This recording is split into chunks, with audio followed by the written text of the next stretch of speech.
Peace, family. All right, so today's Saturday, the something-teenth of May. I think it's the day before Mother's Day. Been out here working. Just wanted to show y'all what I did today. So let's take a look and hope y'all enjoy this one. Yeah. I got a problem. I got a strange addiction. Somebody help me. I need an intervention. It ain't alcohol or weed. There's just one thing that I need. I got an addiction to fruit trees. Got an addiction to fruit trees. I take a persimmon to breathe. Hey, the next one I'm guilty to be. Got an addiction to fruit trees. All right, so today has been a beautiful day. I don't know if you can see it. We've had overcast all day. It's been kind of like drizzling and misting off and on throughout the day. It hasn't been too hot. It's been pleasantly warm. So on days like that, it's generally, well, actually, it's pretty much always, unless it's, you still got some frost time to go, but it's pretty much a good day to plant seeds, and that's what we've been doing today. So I'm going to kind of go through the garden. I wanted to record while I was doing it, but sometimes, like when you're doing the work, you get in the zone, you get going, and you don't feel like picking up the camera, or in my case, the camera phone. So I'm just gonna show you what I did, and y'all take a look. All right, stand by. All right, so as you know, this is what I call the oasis area. This was the area that we transformed. It was pretty much bare, and we're just trying to build up soil and make it fertile. I want it to be like, like the Crescent Valley or the Nile River Valley, or, just something rich like that. I want to have it to where I'm like Miss Linda, like Auntie Linda. I throw a little seed in there and it just grows for no reason. You know what I mean? Or I mean, like her, she can think about a seed and it'll just start growing. But over here we got just to kind of recap, this is the mulberry that we got from Dan's Permaculture Food Forest. We got mint right here, Olympia fig here. We got the ghetto crew on the road playing the music. I don't know what they're playing. It almost sounds like video game music. But anyway, we got the little baby Nikita's gift. Now, last time y'all saw her, she was a whip. She's still a whip, but she's a whip with leaves now. She's showing off. You go, girl. You show off with your leaves, just as fresh and frisky as you can be. All right, and then we got the Chandler blueberry here that we planted. She's looking happy. We come around, and I'm showing y'all this for a reason, so just bear with me. We got our rhubarb there. One of them is looking luscious. We got a comfrey that is situated in front of our itchy kike persimmon that's doing her thing, or his thing. Then we got some strawberry plants there. We've been picking strawberries over the last few days as well. And then when you jump over in the back, another blueberry, struggleberries back there. And right here we got a Hana Fuyu persimmon. Or, no, okay, so let me go back. This is the Itchy Kike Gyro persimmon, and this is the Hana Fuyu persimmon. I hate saying the wrong stuff, realizing it later, and then it's like, I ain't gonna go back and correct it. But that's the other persimmon. She's about a year or two younger than this one, but she's looking good. Now, for those of you who are experienced with persimmons, like my persimmons seem to be flopping, and I'm not sure why. If y'all know why, let me know so I can, figure out what's going on. Maybe they're supposed to do that, or maybe there's something that needs to be done over here. But whatever it is, I'd like to address it if possible. Then we have more strawberry plants here. We have our asparagus babies, one here, and one here that have popped up. I think I showed this in another video. Now, if you look back here, right here, so these are, a lot of these are asparagus ferns. I just throw stuff up here, you know, like old flowers from honeybee. You know, I like to get honeybee flowers, fresh flowers, and when the old ones get old, I just throw them up here, you know, more soil building. But when I put the ferns out last fall, heading into the winter, there was still some berries on there, and I think those actually sold from the ferns I put out here. So, you know, that's a cool thing. Another cool surprise is this. You know, I was out here looking around, and I kind of noticed this. I'd actually been kind of out of the garden for about a week. You know, I was just, you know, just kind of taking some time off. But I looked at this and I realized, yo, my coneflowers is up. They haven't flowered yet, but they're looking luscious and green. So I mulched around it, you know, to protect it from the weeds. Pulled the weeds up, mulched around it, and also to protect it from me, because I'll pull stuff and not even realize what I'm pulling. But that's my coneflowers, my echinacea. That's coming up. So we got flowers coming up in the food forest here. But these are the areas where we planted today. So here, today I planted some Kajari melon seeds. Now everything I planted today, I planted from seed. I'm actually gonna be doing starts inside as well, just as backup. If the seeds don't work out, then I'll have the starts, I can just plug them in. But this is Kajari melon. Here this is a tomato. This one is the spoon tomato. This is supposed to be like the smallest tomatoes. It was like a complimentary package that I got from Baker Creek. Shout out to Baker Creek. You know, y'all don't sponsor me, but you should. But anyway, that was complimentary from Baker's Creek. So that's the spoon tomato. And then here, this is I think they're called like sugar sweet cherry tomatoes. They're cherry tomato, but they're supposed to be like really, really sweet. So we'll see. I'm kind of excited to see what they bring me here.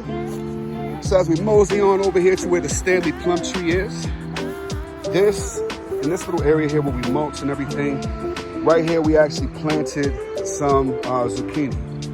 This zucchini is I think it's called the Ron de Nice, N-I-C-E. It's like a roundish zucchini. I planted that there. You know, me and Honeybee actually love zucchini, so, you know, I want to do some things that she loves as well. So we did some zucchini. Actually, we did, I think, 4 varieties of zucchini. Let's mosey on and count. All right, so we're gonna go past. It's another fig tree. This is the Peter's honey, looking good. We got the Desert King that's coming up. Then we have the Chicago Hardy next to the comfrey. I'm gonna be chopping some of this comfrey down as well. We also, this is a LSU Tiger fig. This was growing inside. I actually had this outside for about 2 weeks and put it in this little spot. So right now the root system is great. And it looks like it's trying to sprout some new stuff at the top. Leaves look a little bit worn, but she'll be okay. But that's the LSU Tiger. Let me show you one other thing too. The Peter's honey, there was a branch that was coming off of this main branch, and I basically just cut it and stuck it in the ground, and we'll see what we get. If it roots, we'll have 2 Peter's honeys, one next to the other. And with them being close like that, you know, we'll try to make sure that they don't shade each other out, but it'll actually make it easy for me to winter protect the both of them. So that was cool. And let's mosey. Oh, right here by the peach tree. So over here, we planted some more zucchini. This one, I believe, was the yellow zucchini. I have it all documented, and I'm gonna label it. I'm gonna have to mulch around here, and, you know, just to kind of protect it from the weeds. Now with me mulching, one of the things about it, in all of these areas that I'm mulching, I'm actually gonna be extending the area. I'm gonna be mulching the whole thing eventually. So this will be a wider area where in the future I'll be able to plant a whole lot more. But for this year, we got the zucchini here. And like I said, I'll be mulching. Let's mosey. Let's take a look at my asparagus. They ferning. I've been eating off of this for weeks, but I stopped. I'm just gonna let it fern out, gather energy for next year and do its thing. There's also strawberries down there. This is another place where we've been getting strawberries. They've been delicious. Another fig tree here. Now here's the pink lady, baby. This is the pink lady apple tree. This is my apple tree. I say it's mine because I got mine and Honeybee got hers. Hers is still in the container and this is mine. But next to it we got more zucchini. I want to say that this one is the black zucchini. Yeah, I think that's the black zucchini. Let me think. We did the yellow back there. We did the variegated one. I think this is one of them. I got it documented, but it's zucchini. Just take that, it's zucchini. Right next to the apple. Again, we mulched around it. I'm gonna take care of these weeds and mulch that. And then eventually I'm gonna be mulching more around here. So next year we'll have more plant room. And I'll tell you why in a minute. Now this is my baby. This is my Japanese maple baby with all the beautiful luscious comfrey around it that I'll be chopping and dropping. She seems to be pretty happy. Now, you know, y'all know I got a family of deer that I've been cool with for a minute, for probably about 2 years now. They don't know that I know that they've been chomping on this. They also chomped down my Jerusalem artichokes. Now the Jerusalem artichokes, them chomping on that, I'm not really too concerned about. I'm actually gonna be spreading more Jerusalem artichokes around the perimeter of the food forest to give them that in addition to the cloves. I'm sorry, not cloves, but clover that we have growing out there. And hopefully they'll get full off of that stuff and leave the rest of my stuff alone. But they've been chomping on this, but she still looks pretty happy. But next to it, we got more zucchini.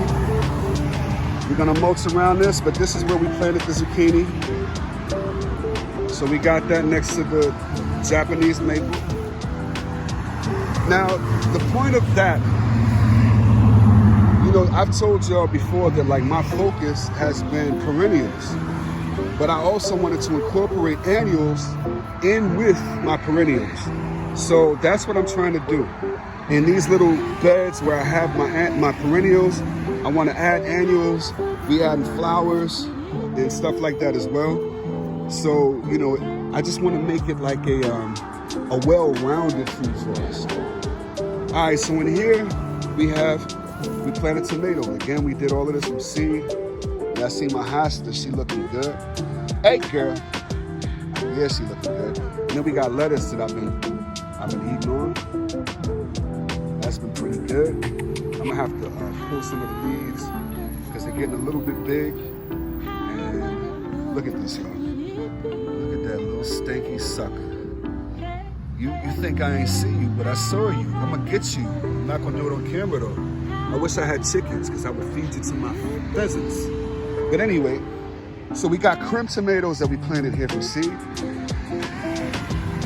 Now, as far as some of the cages, yeah, they look beat up. These 2 cages, I don't know if y'all remember, I had them around my pawpaw trees, and I had it shaded. Now these two, the 2 that are beat up, are 2 that I've had for like maybe, I think 3 years now.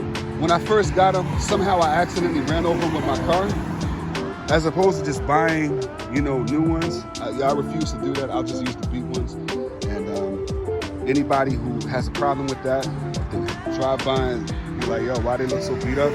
Hey, come say it to my face. Yeah. So anyway, the crimp tomatoes there. Right here we have the Brandywine tomatoes that we did, again from seed. We got the Paul Robeson Jones right here that we did from seed. And then in the middle, we have the black eggplant, again from seed. Now all this stuff I'm gonna be backing up with starts. I'm gonna do in cups. So if they don't work with the seeds for whatever reason, they should work. You know, I'll have backups. So what we did also, as far as with the tomatoes, the eggplants, the squash, look at camera lady. Look at her. She just as precious as she can be with a little fat face. Anyway, what we did was we dug holes and we put, you know, like really rich stuff that, like in the area where I did the Kajari melon, I dug a hole and I put some food scraps at the very, very bottom. We dug the hole probably about, I don't know, maybe 14, 16 inches deep. We went all the way down and we put some food scraps at the bottom. We put a mixture of native soil and manure. On top of that, we put some more native soil, and we just wanted to make it as rich as possible. We did sort of the same. I didn't do the food scraps in these holes, but I did the manure. The manure came in the form of black cow. Shout out to Black Cow. Y'all don't sponsor me, but you should. So we wanted to make it as rich as possible. You know, your tomatoes, your squash, your zucchinis and things like that, they're heavy feeders, man. They're greedy, they're hungry. They like people on a cruise ship. They just always eating for no reason. So you want to, you know, try to give them as much as possible. The food scraps, you know, we'll do that with our other melons. I still have stuff to plant. Like, this is my hugel bed. Somewhere either in or around here, I'll be doing like tiger melon. Here's one of my pawpaws.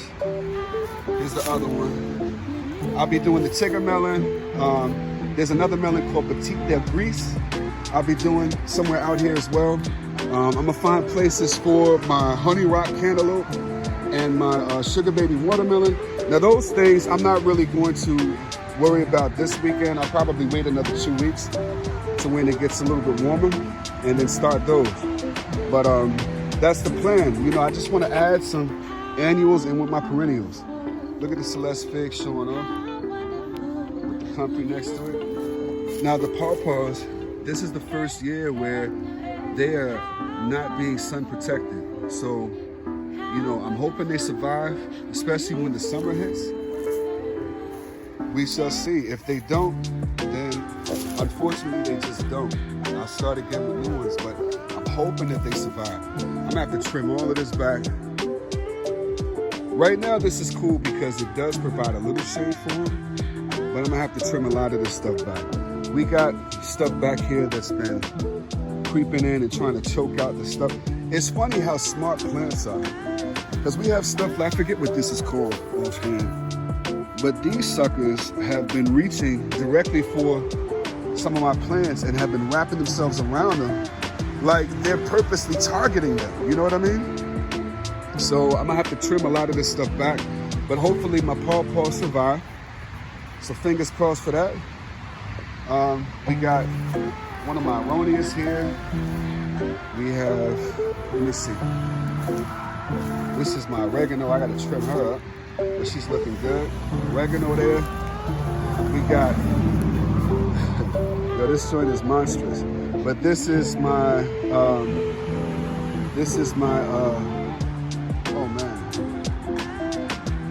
is my, yo, how did I forget the name of it?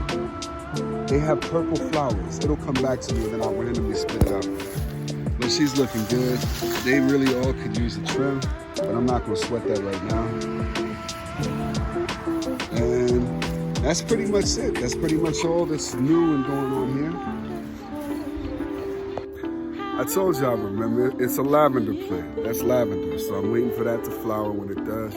But I'm gonna be adding more flowers out here, cone flowers. We did plant some columbine. I'm waiting for that to come up.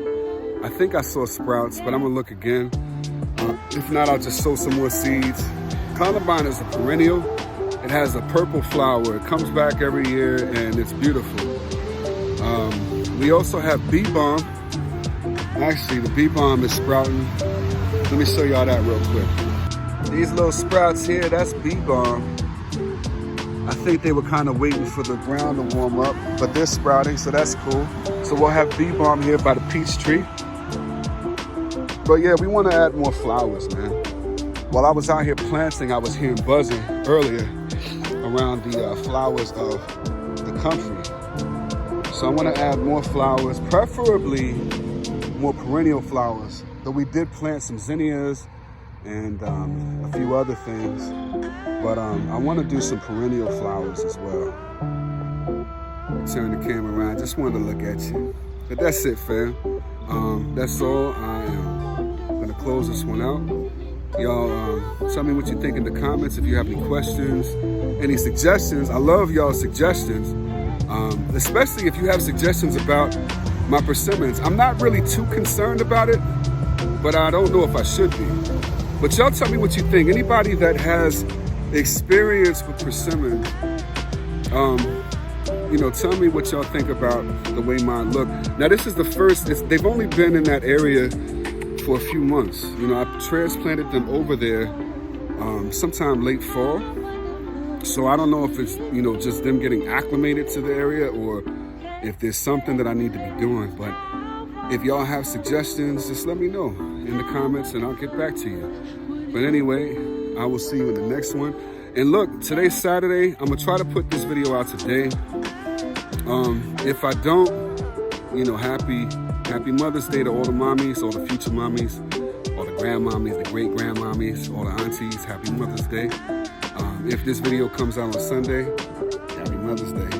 All right, y'all. Peace. Hey, y'all know me. I always forget to say something. But anyway, I meant to tell you, kind of reiterate. When I do my other melons, not the Kajari, but the Tigger melons, the Petit Degree, the cantaloupe, watermelon, all of that stuff, I'm going to be digging the holes. I'm going to fill it up with food scraps, manure, native soil. You got to get your native soil in there as well. And then I'm going to be planting them in that. I'm going to fill it up to the point where it kind of mounds. And then I'll be planting in that, just to give it as much food as possible. Those food scraps, when the worms and things break that down, they break it down and they excrete. And then you have beneficial bacteria that comes from that as well. And your plants love that. Like I said, with these heavy feeders, you got to give it as much as possible. I'll also, when my compost piles are done, I'll be making compost teas. I'll be dressing the outside with compost. Just feeding it as much as possible so that I can try to get a good yield off of that this year. So y'all keep that in mind as well. Feed your melons, feed your squash, your tomatoes, feed those things, man, because they are hungry. They're hungry. They are hungry. You want some eggs? Also, I'm gonna have a video coming out probably in the next week or so. We're gonna be talking about calcium and blossom end rot. Y'all look for that. All right, y'all. Peace.